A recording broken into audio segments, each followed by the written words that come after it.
ألا بذكر الله تطمئن القلوب. أعوذ بالله من الشيطان الرجيم. بسم الله الرحمن الرحيم. أولئك الذين اشتروا الضلالة بالهدى فما ربحت تجارتهم وما كانوا مهتدين. مثلهم كمثل الذي استوقد نارا فلما أضاءت ما حوله ذهب الله بنورهم وتركهم في ظلمات لا يبصرون. صم بكم عمي فهم لا يرجعون. أو كصيب من السماء فيه ظلمات ورعد وبرق يجعلون أصابعهم في آذانهم من الصواعق حذر الموت والله محيط بالكافرين.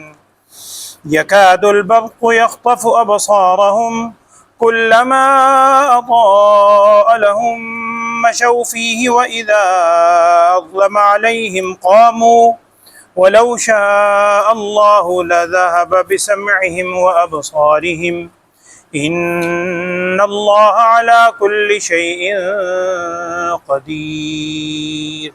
صدق اللہ العظیم.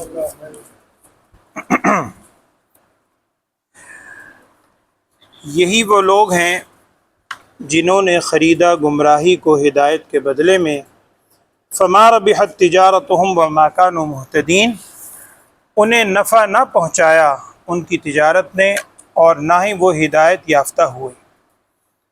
ان کی مثال اس شخص کی مثال کی مانند ہے جس نے آگ جلائی، خوب آگ جلائی. فلما اضاءت ما حولہ. پھر جب آگ نے روشن کر دیا اس کے ماحول کو، ارد گرد کو، تو اللہ جل شانہ لے گیا ان کی روشنی کو اور انہیں چھوڑ دیا اندھیروں میں، وہ دیکھنے والے نہیں ہیں.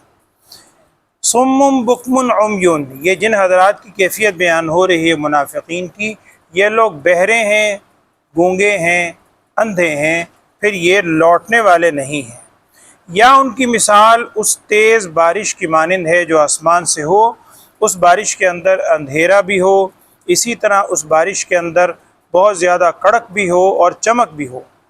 وہ لوگ اپنی انگلیوں کو اپنے کانوں میں کر لیتے ہیں اس کڑک کے خوف سے، موت کی وجہ سے، اور اللہ تعالیٰ احاطہ کرنے والا ہے کافروں کا. قریب ہے کہ یہ چمک اچک لے ان کی بینائی کو. جب کبھی ان کے لیے روشنی ہوتی ہے تو اس میں چل پڑتے ہیں، اور جب اندھیرا ہو جاتا ہے ان پر تو کھڑے ہو جاتے ہیں. اور اگر اللہ تعالیٰ چاہے تو لے جائے ان کی سماعت کو، سننے کو، اور ان کی بینائی کو. بے شک اللہ تعالیٰ ہر چیز پر قادر ہے، قدرت رکھتا ہے. ان آیات سے گزشتہ آیات میں آپ کے سامنے یہ بات آئی تھی کہ منافقین کا ذکر شروع ہوا تھا، اور میں نے عرض کیا تھا کہ 3 طبقات ہیں. سورہ بقرہ کے آغاز سے ہی ان کا آغاز ہوا تھا.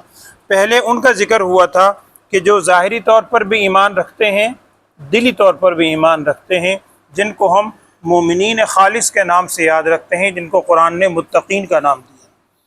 پھر 2 آیات میں ان کا ذکر تھا جو نہ ظاہری طور پر ایمان کا اظہار کرتے ہیں، نہ باطنی طور پر. کھل کھلا کے کفر ان کی زبانوں پر بھی ظاہر ہے، عمل سے بھی آتا ہے.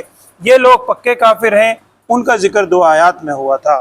پھر تیسرے نمبر پر اس طبقے کا ذکر ہوا ہے جو ظاہری طور پر تو ایمان کا اظہار کرتا ہے، بظاہر اپنے آپ کو مومن کہتے ہیں، لیکن دلی طور پر عقیدے کے اعتبار سے وہ لوگ اللہ پر ایمان نہیں رکھتے.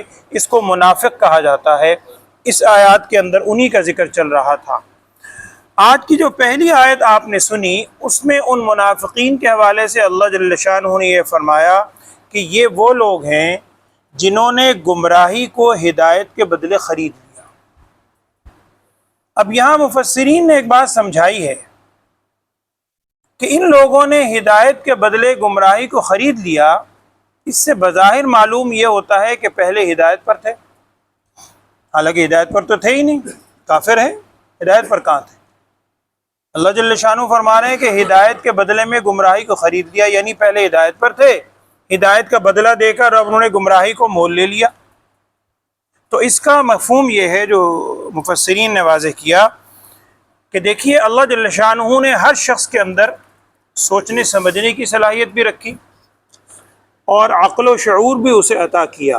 اگر کوئی ذہنی طور پر عقل و شعور نہیں رکھتا اس کا تو خیر ذکر ہی علیحدہ مجبور ہے، لیکن عام آدمی جس کو اللہ نے عقل و شعور دیا ہے، حواس بھی اس کو عطا کیے ہیں، سوچنے سمجھنے کی صلاحیت بھی دی ہے، وہ شخص اگر اپنی ان صلاحیتوں کو استعمال نہیں کرتا اور قدرت کی واضح نشانیاں دیکھ کر بھی اللہ جل شانہ کی طرف متوجہ نہیں ہوتا، اور پھر اتنا ہی نہیں ہر دور میں مسلسل انبیاء علیہ الصلوۃ والسلام آتے رہے، ان کی باتوں کو نہیں مانتا، تو گویا یہی کہیں گے کہ اس نے اچھی بھلی ہدایت اس کے سامنے آ گئی تھی، اس نے ہدایت کو چھوڑ کر گمراہی کو اختیار کر لیا۔ اسی طرح حدیث کے اندر آتا ہے، نبی صلی اللہ علیہ وسلم نے ارشاد فرمایا تھا، صحیح بخاری میں بھی حدیث ہے، آپ صلی اللہ علیہ وسلم فرمایا کل مولود یولد علی الفطرۃ، ہر مولود، ہر بچہ، اس کو اللہ جل شانہ نے فطرت اسلامیہ پر، بہترین فطرت پر پیدا کیا ہے۔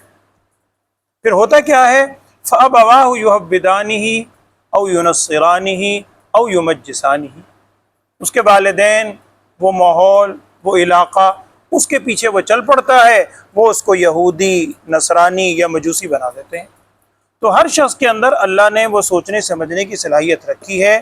اگر اس کی مثال عام طور پر ایسے دی جاتی ہے کہ دیکھیں، اگر کوئی شخص بیمار ہے، اس بیمار کو بار بار تنبیہ بھی کی جاتی ہے، لیکن وہ تنبیہ کے باوجود بد پرہیزی سے نہیں بچتا، تو ظاہری بات ہے بڑھتے بڑھتے اگر وہ اس حد تک آ گیا تو اس کے اپنے عمل کا دخل بھی ہے کہ وہ یعنی سمجھانے کے باوجود بد پرہیزیوں سے نہیں بچا۔ تو ان کی کیفیت ایسی ہے کہ انہوں نے گمراہی کو ہدایت کے بدلے خرید لیا، اور اللہ جل شانہ فرما رہے ہیں یہ جو انہوں نے تجارت کی ہے نا، کہ گمراہی بظاہر مل گئی تھی، اور اگر اس کو منافقین کو سامنے رکھیں، ابھی آگے آ رہی ہیں ان کی دو مثالیں، تو بظاہر ہدایت سامنے آئی پھر بھی وہ گمراہی کی طرف چل پڑے۔ تو یہ جو انہوں نے تجارت کی ہے، قرآن میں بھی تجارت کے الفاظ ہیں، ربح ہم کہتے ہیں نفع کو، اس تجارت نے انہیں کوئی نفع نہیں پہنچایا اور نہ ہی وہ ہدایت حاصل کر سکے۔ ان کی کیفیت یہ ہے صم بکم عمی، یہ لوگ بہرے ہیں، گونگے ہیں، اندھے ہیں، اور اب یہ لوٹنے والے بھی نہیں ہیں۔ ایک تو ہوتا ہے نا کہ چلو سمجھانے سے سمجھ جائیں، تب واپسی کا بھی بظاہر کوئی ان کے امید یا ان کے ارادوں سے یہ چیز ظاہر نہیں ہوتی۔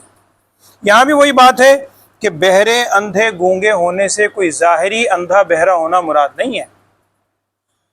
بینا تو ہیں، آنکھیں ہیں، سنتے بھی ہیں، لیکن جب حق بات کو نہیں سنتے تو گویا حق بات سننے سے بہرے ہیں، حق بات کو نہیں دیکھتے تو حق بات کو دیکھنے سے گویا اندھے ہیں۔ قرآن میں دوسری جگہ ہے نا، لہم قلوب لا یفقہون بہا ولہم اعین لا یبصرون بہا ولہم آذان لا یسمعون بہا، ان کے دل ہیں، سمجھتے نہیں ہیں، آنکھیں ہیں، حق بات کو دیکھتے نہیں ہیں، کان ہیں، حق بات کو سنتے نہیں ہیں۔ تو ان کی کیفیت یہی ہے کہ یہ آنکھیں وغیرہ ہونے کے باوجود بھی بہرے اندھے ہیں۔ اور ایک حدیث کا مفہوم ہے، نبی صلی اللہ علیہ وسلم نے جو قیامت کی نشانیاں بیان فرمائی، اللہ معاف فرمائے، اس میں ایک نشانی یہ بھی ہے کہ قرب قیامت میں جو حکمران ہوں گے، حکمران کے بارے میں آپ سے ارشاد فرمایا کہ قرب قیامت کے اندر حکمران اندھے، بہرے اور گونگے ہوں گے۔ وہاں بھی محدثین نے اس چیز کی وضاحت کی ہے کہ ظاہری طور پر اندھا، بہرا، گونگا ہونا مراد نہیں ہے، بلکہ حق بات جتنے مرضی آپ ان کے سامنے کہتے رہیں، حق بات سننے کو تیار ہی نہیں، حق بات کو ماننے کو تیار ہی نہیں ہے۔ تو قرب قیامت کے اندر ایک وقت ایسا بھی آئے گا جب یہ کیفیت ہوگی۔ اس کے بعد دو نشانیاں اللہ جل شانہ نے بیان فرمائی ہیں ان منافقین کی۔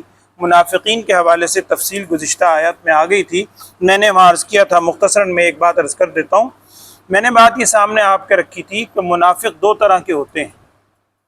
ایک منافق کہلاتا ہے اعتقادی، عقیدے کے اعتبار سے، ایک منافق کہلاتا ہے عملی، عمل اور کام کے اعتبار سے۔ اس آیات میں، ان آیات میں جن منافقین کا ذکر ہے وہ منافق اعتقادی ہیں، کیونکہ گزشتہ آیت میں سارے الفاظ تھے کہ جب ایمان والوں کے پاس جاتے ہیں کہتے ہیں ہم ایمان لائے، اور جب اپنے شیاطین کے پاس جاتے ہیں، دیگر کفار کے پاس، تو کہتے ہیں ہم تو تمہارے ساتھی، ہم تو دھوکہ دے رہے تھے، ہم تو مذاق کر رہے تھے۔ تو یہ عقیدے کے منافق ان آیات میں مراد ہیں۔ ایک عمل کا منافق بھی ہوتا ہے، اس کی تفصیل میں نے عرض کی تھی کہ حدیث میں جو اس کی نشانیاں ہیں، اگر کسی شخص میں وہ نشانیاں پائی جائیں تو اسے بھی فکر کرنی چاہیے کہ وہ منافقوں والا کام کرنے لگا ہے۔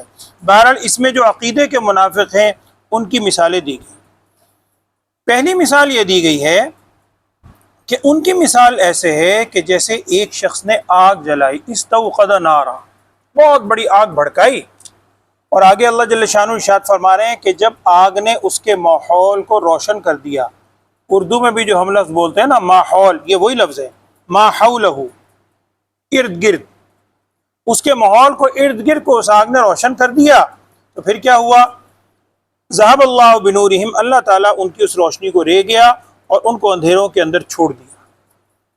اس کی مثال مفسرین نے جو بات مثال کو سمجھانے کے لیے بیان کی ہے وہ یہ ہے، باقی اللہ بہتر جانتا ہے، سمجھایا یہ ہے کہ اس سے مراد وہ شخص ہے، وہ منافق ہیں کہ اللہ جل شانہ کی طرف سے یعنی انہوں نے ایک آگ جلائی۔ آگ جلانے کا مطلب کہ بظاہر ایمان لائے، بظاہر زبانی کلامی سے ہی ایمان کا اقرار کیا، ایمان بھی لے آئے، لیکن جب کچھ دیر کے بعد نفاق کی طرف پھر گئے، اس کی کوئی بھی وجہ ہو، ظاہری منفعت ہو یا کوئی بھی وجہ ہو، جب نفاق کی طرف پھر گئے، وہ جو ایمان کی روشنی بظاہر ان کے سامنے آئی تھی، نفاق کی طرف جانے سے وہ ان کی روشنی بجھ گئی، اور بجھنے کے بعد پھر دوبارہ اندھیروں کے اندر اللہ جل شانہ ان کو چھوڑ دیا۔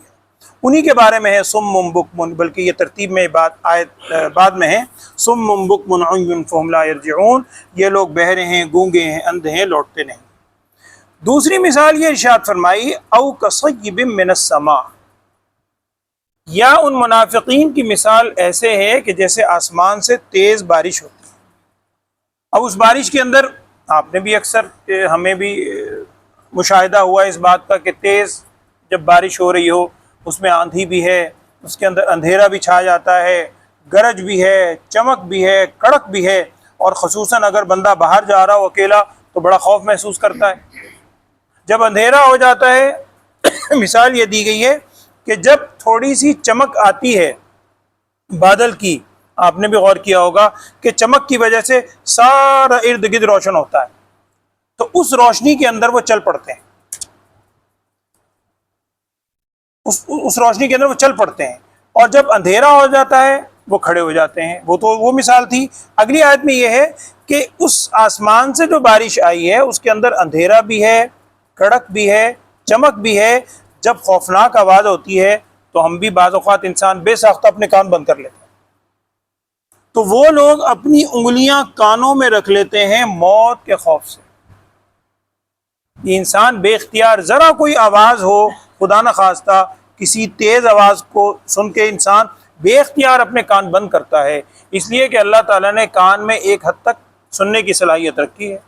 خدا نخواستہ اس سے زیادہ اگر آواز ہو تو یہ کان کا پردہ اس کو برداشت نہیں کر سکتا۔ قیامت کے اندر جب سور پھونکا جائے گا تو اس وقت یہی کیفیت ہوگی کہ سور کی آواز ابتدا میں بالکل ہلکی ہوگی، ہر شخص کو یوں محسوس ہوگا کہ جیسے جہاں بیٹھا ہوا ہے اس کی دیوار سے، اس کے گھر سے آواز آ رہی ہے۔ آہستہ آہستہ وہ آواز بڑھتی جائے گی، بڑھتی جائے گی، بڑھتی جائے گی، اتنی آواز کی شدت بڑھے گی کہ وہ کانوں کے پردے انسان کے پھاڑ دے گی، اور انسان اور سب چیزیں فنا ہوں گی۔ تو ان کی کیفیت یہ ہے کہ وہ اس موقع کے اوپر اچانک اپنے انگلیوں کو کانوں میں رکھ لیتے ہیں موت کے خوف سے، اور اللہ تعالیٰ احاطہ کرنے والا ہے کفار کا۔ آخری آیت میں یہ ہے کہ یکاد البرق یخطف ابصارہم، قریب ہے کہ وہ چمک یخطف ابصارہم ان کی نگاہوں کو لے جائے۔ یہاں بھی مفسرین نے سمجھانے کے لیے یہ بات لکھی ہے کہ ان کی ایک مثال جو دوسری آیت میں ہے وہ یہ ہے کہ اللہ جل شانہ کی طرف سے جب روشنی ہوئی، آسمان سے تیز بارش آئی، چونکہ اسلام کے اندر بھی ابتدا کے اندر خاص طور پر مکی زندگی میں بڑی مشقتیں تھیں، بڑی مشکلات تھیں، لیکن اس مشکلات کو دیکھ کر لوگ پیچھے نہیں ہٹے، صاحب ایمان بڑی ہی ہمت کے ساتھ ان کو برداشت کیا۔ تو سمجھانے کے لیے کہا جاتا ہے نا کہ جیسے آپ نے کندن بنایا جاتا ہے بھٹی میں ڈال کے، سونے کو کندن بنایا جاتا ہے، جب تک وہ بھٹی میں نہ جائے تپایا جاتا ہے، اس کے بعد جا کے وہ کندن بنتا ہے۔ تو وہ مکی زندگی کے اندر تکالیف بھی آئیں، مشکلات بھی آئیں، یہ ایسا ہی ہے کہ رعد و برق ظلمات، لیکن ان تمام چیزوں کو انہوں نے برداشت کیا۔ برداشت کرنے کے بعد پھر اللہ جل شانہ کی طرف سے مدد آئی، لیکن یہ لوگ اسے برداشت نہیں کر سکے اور موت کے خوف سے۔ اور اس کی مثال یوں بھی دی گئی ہے کہ جب ایمان کا اظہار کرتے تھے زبان سے، بظاہر ایمان والوں کے ساتھ بیٹھتے بھی تھے، ایمان والوں کے ساتھ اٹھتے بیٹھتے بھی تھے، ان کے ساتھ جہاد پہ بھی جایا کرتے تھے، اور جب مال غنیمت وغیرہ ملتا تو بڑے خوش ہوتے تھے، لیکن جب کوئی مشکل کا وقت آتا، جب اور کوئی اللہ کی طرف سے آزمائش ہوتی، تو ایسی صورت کے اندر اس سے پھر جاتے۔ تو یکاد البرق یخطف ابصارہم، قریب ہے کہ یہ چمک لے جائے ان کی نگاہوں کو، جب کبھی اضاء لہم مشوا فیہ، جب کبھی روشنی ہوتی ہے، چمک ہوتی ہے، اس میں چل پڑتے ہیں۔ اور وَإِذَا أَظْلَمَ عَلَيْهِمْ، یعنی جب کوئی اللہ کی طرف سے مشکل آتی ہے، جب کوئی انعام آتا ہے، پھر تو بڑے کہتے ہیں ہم بھی مومن ہیں، ہمیں بھی مال غنیمت سے حصہ دیا جائے، ہم بھی یہ لوں گے، ہم بھی یہ اس کے حقدار ہیں۔ لیکن جب کوئی مشکل آزمائش آتی ہے، وَإِذَا أَظْلَمَ عَلَيْهِمْ قَامُوا، پھر وہ کھڑے ہو جاتے ہیں۔ وَلَوْ شَاءَ اللَّهُ لَذَهَبَ بِسَمْعِهِمْ وَأَبْصَارِهِمْ، اور اگر اللہ تعالیٰ چاہے تو اللہ ان کی سماعت اور بینائی کو لے جائے، جیسے پچھلے منافقین کی مثال میں تھا۔ بعض مفسرین لکھتے ہیں کہ دو مثالوں میں جو پہلی مثال ہے یہ تو پکے منافقین کی ہے، جو پکے منافق ہیں۔ دوسری مثال ان منافقین کی ہے جو ابھی تذبذب میں ہیں، کچھ تھوڑا سا ڈاما ڈول جسے آپ کہتے ہیں، ویسے تو منافقین کی کیفیت آگے آئے گی، مذبذبین بین ذالک لا الہ ہؤلاء ولا الہ ہؤلاء، یہ دونوں کے درمیان رہتے ہیں، نہ اس طرف جاتے ہیں نہ اس طرف جاتے ہیں۔ تو اس میں ان منافقین کا ذکر ہے دوسری مثال میں کہ جو بظاہر تذبذب میں ہیں، شک میں ہیں، لیکن اگر اللہ جل شانہ چاہے تو ان کی بھی بصارت اور بینائی لے جائے، لیکن اللہ جل شانہ، اور یہ اللہ جل شانہ کی ذات ہر چیز پر قادر ہے، لیکن اللہ جل شانہ نے ہر شخص کو مہلت دی ہے، اللہ تعالیٰ کی طرف سے اس کو مہلت دی جاتی ہے، بار بار مہلت دی جاتی ہے کہ شاید اب توبہ کر لے، شاید اب توبہ کر لے۔ اللہ تعالیٰ کی طرف سے جب یہ خدا نہ خواستہ کوئی تکلیف کی صورت ہوتی ہے، بیماری ہے، کو اور آزمائش ہے، اس وقت انسان بھی بڑا رب کو پکارتا ہے، بڑا اللہ تعالیٰ کے حضور گڑ گڑاتا ہے کہ اللہ بس اب صحت دے دے، اب اس تکلیف سے نکال دے، میں پھر یوں کروں گا، آئندہ سے یہی نہیں کروں گا، یہ پابندی سے کروں گا۔ لیکن جب اللہ جل شانہ اسے نکال دیتا ہے، پھر دوبارہ اس کی طرف چل پڑتا ہے۔ تو اللہ تعالیٰ بار بار انسان کو مہلت دیتا ہے، اللہ کی ذات ہر چیز پر قادر ہے۔ اللہ تعالیٰ ہمیں بھی اپنی بارگاہ میں سچی توبہ کرنے کی اور نفاق کی تمام چیزوں سے بچنے کی توفیق عطا فرمائے، آمین۔ الحمدللہ رب العالمین، اللہم صلی علی سیدنا و مولانا محمد وعلی آل سیدنا و مولانا محمد وبارک وسلم ثم صلی علیہ۔ اللہم ارنا الحق حقا وارزقنا اتباعہ وارنا الباطل باطلا وارزقنا اجتنابہ۔ یا اللہ ہم سب کے گناہوں کو معاف فرما، لغزشات سے درگزر فرما، جتنے لوگ بیمار ہیں تمام بیماروں کو صحت، عافیت، سلامتی والی زندگی عطا فرما، ہر قسم کی جسمانی روحانی بیماریوں سے، نفاق کی تمام کوششوں سے، تمام صورتوں سے یا اللہ ہم سب کو محفوظ فرما، ہم سب کو ایمان و اسلام والی کامل زندگی عطا فرما، ہم سب کو نبی اکرم صلی اللہ علیہ وسلم کی سچی محبت اور کامل اتباع نصیب فرما۔ وصلی اللہ تعالی علی خیر خلقہ سیدنا و مولانا محمد وعلی آلہ و اصحابہ اجمعین، آمین برحمتہ۔